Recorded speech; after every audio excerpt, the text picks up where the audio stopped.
Item: SCP-528. Object Class: Euclid.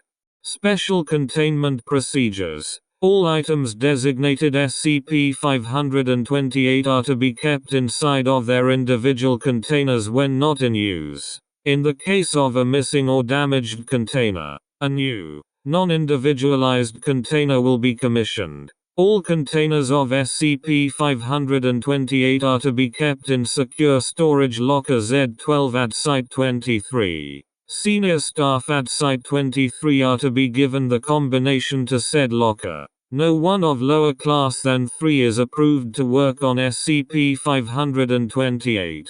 The combination is to be changed on a weekly basis. Description: there are currently 7 instances of SCP-528 in Foundation control. SCP-528 can be found in small, red, plastic containers, visually identical to those used by the Silly Putty Corporation, except that the Silly Putty logo has been replaced by the factory.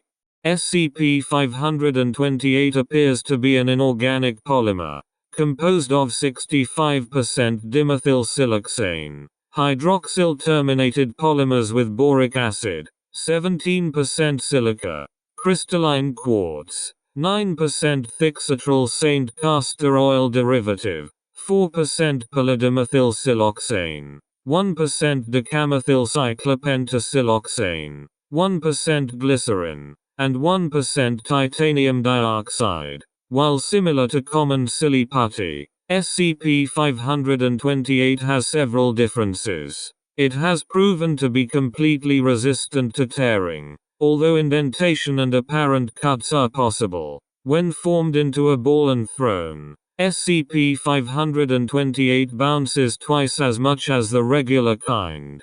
The main difference, however, is that SCP-528 is capable of copying any picture of a human being it is pressed upon, no matter if ink is involved. It can retain an image from paper, photopaper, even from a television or computer screen. Once an image has been placed on SCP-528, the only ways to remove it are to crumple SCP-528 into a ball, or to apply rubbing alcohol.